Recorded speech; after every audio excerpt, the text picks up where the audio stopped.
আসসালামু আলাইকুম রহমতুল্লাহি বরকাতু। সম্মানিত মুহতারাম, আশা করি সকলে ভালো আছেন। আপনাদেরকে একটা গল্প শোনাই। আমার কাছে একজন ভাই জানতে চাইছিলেন, প্রশ্ন করেন যে হুজুর, শবে মেরাজ সম্পর্কে বিশেষ আমল কি? তো আমি ওনাকে বললাম, শবে মেরাজের বিশেষ আমল মানে 5 ওয়াক্ত নামাজ পড়েন। 5 ওয়াক্ত নামাজটাই তো শবে মেরাজের বিশেষ আমল। কারণ রসুল সাল্লাহ সাল্লাম মেরাজের রাত্রে মেরাজ গমনের মৌলিক উদ্দেশ্যগুলোর মধ্যে সবচাইতে বড় যে উদ্দেশ্যটা ছিল সেটা হচ্ছে 5 ওয়াক্ত নামাজ। আল্লাহ সুবহানাহু ওয়া তাআলা রসুল সাল্লাল্লাহু আলাইহি সাল্লামের মাধ্যমে গোটা উম্মতকে 5 ওয়াক্ত নামাজ হাদিয়া দিয়েছিলেন। সেই হিসাবে অবশ্যই 5 ওয়াক্ত নামাজ এটাই মেরাজের সবচাইতে বড় লক্ষ্যবস্তু। তো আপনি মেরাজের বিশেষ আমল মানে আপনি সারা বছর 5 ওয়াক্ত নামাজ পড়েন, এটাই তো মেরাজের সবচাইতে বড় মৌলিক উদ্দেশ্য। আপনি 5 ওয়াক্ত নামাজ পড়েন, এটাই শবে মেরাজের সবচাইতে বড় আমল। এটা বলার পরে ওই ভাই বলতেছে, এটা তো ঠিক আছে, কিন্তু তারপরেও বিশেষ কিছু নামাজ বা রোজা আছে না, ওই সম্পর্কে তো আপনি বললেন না। আমি বললাম, বিশেষ মানে প্রতিদিনই তো বিশেষ নামাজ আছে, প্রত্যেক দিনই তো নওয়াফেল আছে, মুস্তাহাব্বাত আছে, সুন্নত আছে, প্রতিদিন তো এশরাক আছে, আওয়াবিল আছে, প্রতিদিনই বিশেষ নামাজ আছে। কেন ভাই, আপনি কি কোনো বিশেষ নামাজ ছাড়া পড়েন না নাকি? এই কথা বলার পরে ভাই আমি শুধু এতটুকু বলছি যে আপনি কি কোনো বিশেষ নামাজ ছাড়া পড়েন না নাকি? এই কথাটা বলার পরে উনি রাইগা মাইগা, অবস্থা তো খুব খারাপ। উনি বলতেছে, হুজুর, আপনারা হুজুররাই ইসলামটারে এত কঠিন বানাইছেন, ইসলামের মধ্যে এত এত ঝামেলা সৃষ্টি করছেন। আমি বললাম, ঠিক আছে, আমরা যেহেতু ঝামেলা সৃষ্টি করছি, আপনি আমাদেরকে বলে দেন সহজ ইসলামটা কোনটা, কোন ইসলামটা সহজ ওইটা আমাদেরকে বলে দেন, আমরা ওইটা মানি, তাইলেই তো হয়ে যায়। কিন্তু তারপরে আর সেই ভাই দাঁড়ায় নাই, বরং চলে গেছে।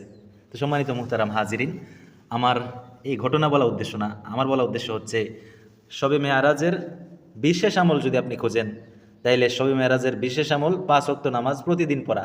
কারণ এটাই তো আল্লাহ রসুল সাল্লাহ সাল্লাম শবে মেয়ারাজে গিয়ে মেয়ারাজের রাত্রে মেয়ারাজ গমন করার পরে, ইসরা মেয়ারাজের পরে রসুল সাল্লাহ সাল্লাম এটাই তো নিয়ে আসছেন।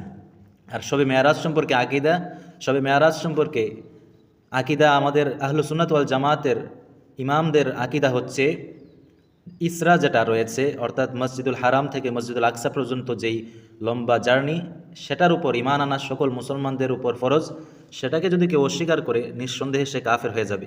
এবং কেউ যদি মেয়ারাজকে অস্বীকার করে, মসজিদুল আকসা থেকে ঊর্ধ্ব ভ্রমণকে কেউ যদি অস্বীকার করে, তাহলে সে একেবারে কাফের না হলেও সে গুমরা হয়ে যাবে। অবশ্যই সে পথভ্রষ্ট হিসাবে গণিত হবে। কেননা 30 জন থেকে অধিক সাহাবী থেকে রেওয়ায়েত এসেছে মেয়ারাজ সম্পর্কে, এবং মেয়ারাজ সম্পর্কে মুতাওয়াতের হাদিস বর্ণিত আছে। মুতাওয়াতের পর্যায়ের হাদিস রয়েছে মেয়ারাজ সম্পর্কে সহিহাইনের মধ্যে, সহি বুখারী, মুসলিম সহ অন্যান্য হাদিসের কিতাবের মধ্যেও মেয়ারাজের সহি হাদিস বর্ণিত আছে। সেই হিসাবে ইসরা এবং মেয়ারাজ উভয়টাকে অস্বীকারী অবশ্যই গুমরাহ, তবে ইসরাকে অস্বীকারী নিঃসন্দেহে কাফের। এর মধ্যে কোনো সন্দেহ নেই যে ইসরাকে অস্বীকারী কাফের।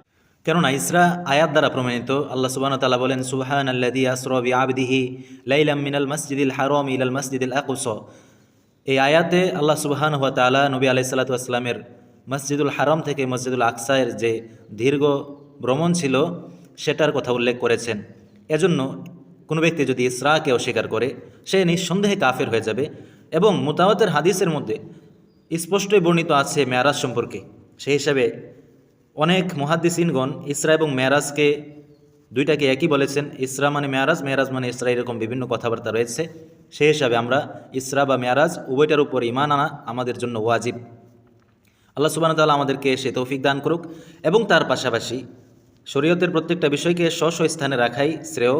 এজন্য আমরা যেন অতিরিক্ত না করি, যেটা যতটুকু ততটুকুই যেন আমরা করতে পারি।